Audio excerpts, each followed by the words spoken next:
Good morning all of you. आप सभी का बीएससी केमिस्ट्री ईयर की फाइनल ईयर की केमिस्ट्री क्लास में एक बार फिर से स्वागत है। पिछले लेक्चर्स में अपन ने एब्जॉर्प्शन स्टार्ट किया था, जिसमें अपन ने अधिशोषण, अधिशोषीय तथा उसके शोषण के बारे में पढ़ा था, तथा साथ साथ एब्जॉर्बेंट तथा एब्जॉर्बेंट में डिफरेंस देखा था। अब अपना है उत्क्रमणीय तथा अनुत्क्रमणीय अधिशोषण। यदि अधिशोषक व अधिशोषित पदार्थ के बीच कमजोर बल मतलब वांडरवाल बल उपस्थित हो तो इन बलों को ताप व दाब परिवर्तन द्वारा अलग किया जा सकता है। ठीक है, मतलब एब्जॉर्बेंट और एब्जॉर्बेट दोनों के बीच में अगर वीक वांडरवाल फोर्स प्रेजेंट है तो अपन टेम्परेचर और प्रेशर्स में चेंजेस करके इन दोनों को वापस अलग कर सकते हैं। मतलब एब्जॉर्प्शन के जो प्रोसेस है वो उसको वापस रिवर्स कर सकते हैं। ठीक है, अर्थात अधिशोषण प्रक्रम उत्कर्णीय हो जाता है। इसे उत्क्रमणीय अधिशोषण रिवर्सिबल एब्जॉर्प्शन कहते हैं। इस प्रकार के अधिशोषण में अधिशोषक तथा अधिशोषित पदार्थ के बीच उत्क्रमणीय रिवर्सिबल इक्विलिब्रियम साम्य होता है, जो ताप तथा दाब बदलने पर शीघ्र स्थापित हो जाता है। भौतिक अधिशोषण, ठीक है, उत्क्रमणीय होते हैं। जो भी फिजिकल एब्जॉर्प्शंस हैं वो सारे के सारे किस में आएंगे? रिवर्सिबल्स के अंदर आते हैं। उदाहरण के लिए अपन बात करें कि हाइड्रोजन या ऑक्सीजन का चारकोल द्वारा अधिशोषण। यदि अब यदि यदि अधिशोषक व अधिशोषित पदार्थ के बीच रासायनिक बंध मतलब केमिकल बॉन्ड उपस्थित हो, स्ट्रॉन्ग बॉन्ड होते हैं, केमिकल बॉन्ड्स उपस्थित हो तो वे पर्पल होते हैं, जिन्हें ताप या दाब परिवर्तन द्वारा अलग नहीं किया जा सकता। ठीक है, इस प्रकार का जो प्रोसेस है उसको अपन क्या कहते हैं? Irreversible absorption. ठीक है, इस प्रकार के अधिशोषण में अधिशोषक तथा अधिशोषित पदार्थ के बीच उत्क्रमणीय साम्य स्थापित नहीं होता। ठीक है, मतलब अगर टेम्परेचर और प्रेशर्स को चेंज भी कर दे तो भी इसके अंदर एब्जॉर्बेंट और एब्जॉर्बेट दोनों के बीच में किसी प्रकार का बॉन्ड ब्रेक नहीं होगा, मतलब अलग अलग नहीं होंगे, क्योंकि इनके बीच में केमिकल बॉन्डिंग होती है। अनुत्क्रमणीय अधिशोषण में अधिशोषित पदार्थ को यदि अलग करे तो इसका रासायनिक संगठन बदल जाता है। ठीक है, और अगर इरिवर्सिबल एड्जॉस्ट के अंदर अगर अपन फोर्सली उन दोनों को अलग भी कर दें, ठीक है, तो क्या होगा कि दोनों की जो केमिकल प्रॉपर्टीज हैं वो चेंज हो जाएगी। एब्जॉर्बेंट और एब्जॉर्बेंट की जो केमिकल प्रॉपर्टीज है वो चेंज हो जाती हैं। उदाहरण की बात करें कि निकल की सतह पर H2 का अधिशोषण, जब अधिशोषित पदार्थ अलग किया जाता है तो H2 के साथ अमोनिया के रूप में अलग होता है। ठीक है, अगर निकल की सतह पर जो H2 है वो अधिशोषित हो रही है और अगर अपन इसको दोनों को फोर्सली अलग करने की कोशिश करें तो जो हाइड्रोजन है वो किसके तौर पर? अमोनिया के रूप में उसकी सतह से अलग होगी। अब है कि अधिशोषण के अभिलक्षण, कैरेक्टरिस्टिक्स ऑफ एब्जॉर्प्शन।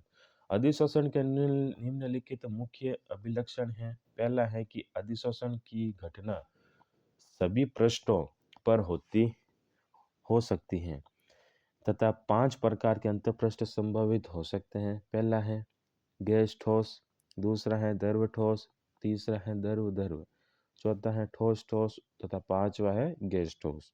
ठीक है, मतलब इन 5 टाइप्स के जो सरफेसेस हैं इनके बीच में क्या होगा? जो एजोशंस का फिनोमिना है वो प्रोसीड्स होगा।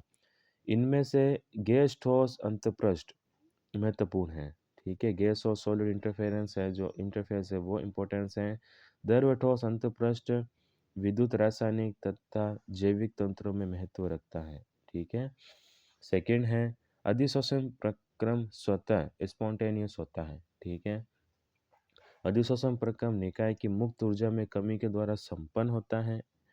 मुक्त ऊर्जा का परिमाण ऋणात्मक मतलब माइनस डेल जी से शून्य तक होता है। साम्य अवस्था पर डेल जी का मान क्या हो जाता है? शून्य हो जाता है। अगर अपन अधिशोषण प्रक्रम गीज हेल्मेटो समीकरण की पालना करता है, ठीक है, मतलब डेल्टा जी बराबर delta H minus T delta H, या डेल्टा एच बराबर डेल जी प्लस टी डेल एस है, जहाँ डेल जी क्या है? मुक्त ऊर्जा में परिवर्तन, डेल एच क्या है? अंतर्निहित ऊष्मा में परिवर्तन, डेल एस क्या है? एंट्रोमी में परिवर्तन, तथा टी निकाय का क्या है? टेम्परेचर होता है। पांचवा है कि अधिशोषण प्रक्रम हमेशा उष्माक्षेपी एक्सोथर्मिक होते हैं। क्योंकि अधिशोषण में डेल जी तथा डेल एस की कमी से डेल एच का मान भी क्या है, घटता है। ठीक है, अतः डेल एच के मान में कमी उष्मा के रूप में उत्पन्न होती है। ठीक है, उष्मा सेपी है क्योंकि अगर डेल उष्मा अधिशोषण में डेल जी तथा डेल एस की कमी से डेल एच का मान घटता है। ठीक है, अगर सूत्र की बात में अगर सूत्र में अगर अपन रिलेशन देखें तो डेल एच के मान में कमी से क्या होगा, उष्मा के रूप में उत्पन्न होती है। नेक्स्ट है ठोसों द्वारा गैसों का अधिशोषण, absorption of gases by solid. ठीक है, 1773 में सील नामक वैज्ञानिक ने चारकोल द्वारा गैसों के अधिशोषण की खोज की तथा कहा कि सभी गैसें ठोस के पृष्ठ जिसके वह संपर्क में आती हैं के द्वारा क्या हो जाती है, अधिशोषित हो जाती हैं। अधिशोषण का परिमाण भिन्न भिन्न होता है तथा विभिन्न कारकों पर निर्भर करता है। ठीक है, अब अपन बात करें कि एब्जॉर्प्शंस को कौन कौन से जो फैक्टर्स हैं वो अफेक्ट करते हैं। पहला है कि ठोसों द्वारा गैसों का अधिशोषण निम्न कारकों पर निर्भर करता है। पहला है अधिशोष्य तथा अधिशोषक की प्रकृति, nature of absorbent and absorbent. अधिशोषित गैस की मात्रा गैस तथा ठोस की प्रकृति पर निर्भर करती है। ठीक है, जो भी गैस है जो अधिशोषित हो रही है उसका जो अधिशोषण की मात्रा होगी वो किसके ऊपर, एब्जॉर्बेंट की नेचर पर डिपेंड करेगी। आसानी से द्रवित होने वाली गैस है जैसे कि SO2, NH3, HCl तथा CO2 इत्यादि स्थायी गैसों जैसे कि N2, H2 तथा O2 जो कि आसानी से द्रवित नहीं होती की तुलना में तीव्रता से अधिशोषित होती हैं। ठीक है, जैसे इसमें बता रखा है कि जो जल्दी से द्रवित होती है, जो जल्दी से लिक्विड के अंदर कन्वर्ट होगी जैसे SO2, NH3, HCl और CO2 इनका अधिशोषण N2, H2 और O2 जो कि जल्दी से द्रवित नहीं होती उनके कंपेयर में जल्दी से होता है। इसका कारण यह है कि आसानी से द्रवित होने वाली गैसों में प्रबल वान डेर वाल्स या आणविक आकर्षण बल होते हैं, इसलिए अधिशोषक अधिशोष्य को दृढ़ता से थामता है। फलस्वरूप अधिशोषण का परिमाण बढ़ता है। ठीक है, क्योंकि इनके बीच में स्ट्रॉन्ग वान डेर वाल फोर्स और मॉलिक्यूलर बॉन्ड होते हैं जिसकी वजह से जो एब्जॉर्बेंट और एब्जॉर्बेट के बीच में जो इंटरेक्शन फोर्स होगा वो स्ट्रॉन्ग होगा। ठीक है, जिससे कि एब्जॉर्प्शन का मान इंक्रीज होता है। सेकंड है अधिशोषक का पृष्ठ क्षेत्रफल, सरफेस एरिया ऑफ एब्जॉर्बेंट। अधिशोषक का पृष्ठ क्षेत्रफल जितना अधिक होगा उतना ही अधिक अधिशोषण होगा। सिलिका जेल तथा चारकोल विभिन्न जंतुओं तथा पादपों स्रोतों से प्राप्त किया जाता है जिससे बाद में सक्रिय कर एक्टिवेट करते हैं क्योंकि इसकी संरचना छिद्रित होती है। फलस्वरूप पृष्ठ क्षेत्रफल बढ़ जाता है, इसी कारण अधिशोषण बढ़ता है। ठीक है, मतलब सरफेस एरिया अगर एब्जॉर्बेंट का ज़्यादा होगा तो भी जो एब्जॉर्प्शन का जो वैल्यू है वो इंक्रीज होगी। यहाँ पर एग्जांपल दे रखा है कि सिलिका जेल और चारकोल है वो एनिमल्स और प्लांट्स के जो सोर्स है उससे फाइंड ऑब्टेन करते हैं और ये एनिमल्स के अंदर भी प्रेजेंट होता है, एनिमल्स के अंदर भी ये एब्जॉर्बेंट की तरह फंक्शंस करता है। तीसरा है प्रायोगिक परिस्थितियाँ, एक्सपेरिमेंटल कंडीशंस। ठीक है, अब एक्सपेरिमेंट कंडीशंस के अंदर कोई भी कौन कौन सी है देखते हैं। पहला है ताप का प्रभाव, इफेक्ट ऑफ टेम्परेचर। अधिशोषण का परिमाण दिए हुए अधिशोषक व अधिशोषक के लिए ताप पर निर्भर करता है। यह पहले से ज्ञात है कि अधिशोषण प्रक्रम में ऊष्मा निकलती है, मतलब पहले देखा था कि जो अधिशोषीय अधिशोषण जो होता है वो क्या है, एक एक्जोथर्मिक प्रोसेस है, इसके अंदर ऊष्मा निकलती है। इस प्रकार अगर अपन ला सताले के कंसेप्ट की बात करें, ताप घटाने पर अधिशोषण बढ़ेगा। ठीक है, टेम्परेचर डिक्रीज करेंगे तो एब्जॉर्प्शन का जो प्रोसेस है वो इंक्रीज होगा। ताप बढ़ाने पर अधिशोषण घटेगा, मतलब टेम्परेचर एक दूसरे के इन्वर्सली प्रोपोर्शनल होते हैं। ये भौतिक अधिशोषण के लिए सत्य है। रासायनिक अधिशोषण तो सामान्य ताप पर बढ़ता है।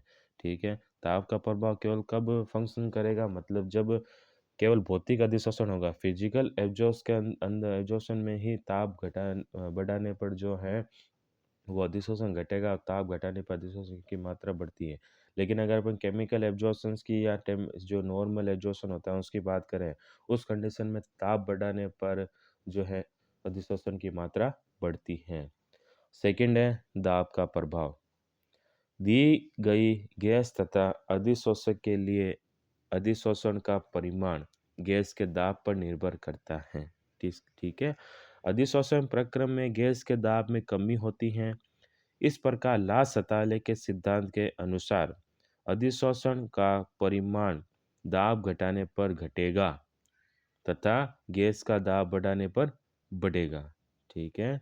अधिशोषण का परिमाण दाब घटाने पर घटेगा तथा गैस का क्या दाब बढ़ाने पर बढ़ेगा। दिए गए ताप पर दाब के साथ अधिशोषण की मात्रा में परिवर्तन अधिशोषण समतापी वक्रों के रूप में व्यक्त कर सकते हैं। ठीक है। ताप पर दाब के साथ अधिशोषण की मात्रा में परिवर्तन जो है अपन एब्जॉर्प्शन आइसोथर्म जो कर्व है वो जो अपन आगे स्टडी करेंगे उसके द्वारा व्यक्त कर सकते हैं।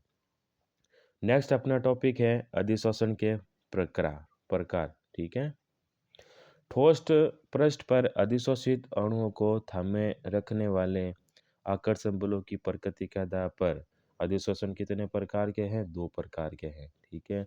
मतलब एब्जॉर्बेंट की सरफेस के द्वारा कोई भी गैस या अन्य अदर पार्टिकल्स को अदर मॉलिक्यूल्स को अपनी सरफेस के ऊपर जो बाउंड करने की जो कैपेसिटी है उसके बेसिस के ऊपर जो एब्जॉर्प्शन को 2 पोर्शंस के अंदर डिवाइड किया गया है। पहला है भौतिक अधिशोषण, दूसरा है केमिकल अधिशोषण। ठीक है। फिजिकली एब्जॉर्प्शन के अंदर देखते हैं कि जब अधिशोषित गैस के अणुओं तथा ठोस के बीच भौतिक वान वान मत भौतिक बल मतलब वान डेर वाल बल उपस्थित हो तो अधिशोषण को भौतिक अधिशोषण या वान डेर वाल अधिशोषण भी कहते हैं। वान डेर वाल्स बल अत्यंत दुर्बल होते हैं और निम्न अधिशोषण ऊष्मा लगभग कितनी होती है? 40 जूल पर मोल किलो जूल पर मोल द्वारा अभिलक्षणित होते हैं। भौतिक अधिशोषण उत्क्रमणीय होता है और अधिशोषित पदार्थ को ताप बढ़ाकर या दाब घटाकर अलग किया जा सकता है। ठीक है। जो फिजिकल एब्जॉर्प्शन है हमने पहले देखा था जो कि जो टेम्परेचर डिपेंडेंट है, मतलब टेम्परेचर घटाएंगे तो फिजिकल एब्जॉर्प्शन बढ़ेगा। उसके साथ साथ ये रिवर्सिबल प्रोसेस है क्योंकि इनके बीच में जो week van der Waals bonded present होते हैं जिसको ईजिली सेपरेट किया जा सकता है। तो और इनको ताप बढ़ाकर और दाब घटाकर अलग किया जा सकता है। सेकंड है अपना रासायनिक अधिशोषण, केमिकल एब्जॉर्प्शन और कीमो एब्जॉर्प्शन भी कहते हैं, जिसे जब अधिशोषित गैस के अणुओं तथा ठोस सतह के बीच रासायनिक बंध उपस्थित हो तो कोई अधिशो उस प्रकार के जो अधिशोषण होगा उसको क्या कहेंगे? रासायनिक अधिशोषण कहते हैं। इस प्रकार के अधिशोषण में गैस के अणु, ठीक है, ठोस की सतह पर प्रबल रासायनिक बलों द्वारा आकर्षित रहते हैं, मतलब जुड़े रहते हैं। भौतिक अधिशोषण की तुलना में इसकी अधिशोषण उसमें अधिक होती है। इस अधिशोषण में अधिशोषित पदार्थ को हटाना बहुत कठिन है और इसके लिए उच्च ताप की आवश्यकता होती है तथा हटाया गया मूल पदार्थ अधिशोषित पदार्थ से भिन्न हो सकता है, अतः यह अधिशोषण अनुत्क्रमणीय होता है। ठीक है। कीमो एब्जॉर्प्शंस में क्या होता है कि इसके अंदर जो एब्जॉर्बेंट और एब्जॉर्बेट के बीच के अंदर दोनों के में केमिकल बॉन्ड प्रेजेंट होता है और केमिकल बॉन्ड स्ट्रांग होता है, इनको अलग नहीं कर सकते। ठीक है। यही रिवर्सिबल प्रोसेस होता है और अगर अपन इनको अलग करने की कोशिश करें, ठीक है, तो जो दोनों की केमिकल प्रॉपर्टीज़ हैं एब्जॉर्बेंट और एब्जॉर्बेट की, ठीक है, वो अलग हो जाती है। जैसा अपन ने उदाहरण देखा था कि अगर निकल की सतह पर हाइड्रोजन गैस है वो अधिशोषित हो रही है, ठीक है, और अगर अपन दोनों को अलग करने की कोशिश करें तो जो हाइड्रोजन गैस है वो H2 के रूप में अलग ना होकर अमोनिया के रूप में अलग होती है, जिसके कारण उन दोनों की क्या होती है? फिजिकल प्रॉपर्टी केमिकल प्रॉपर्टीज़ हैं जो कि चेंज हो जाती है। भौतिक अधिशोषण व रासायनिक अधिशोषण में अंतर हम अपने अगले लेक्चर्स के अंदर कंटिन्यू करेंगे। Thank you so much.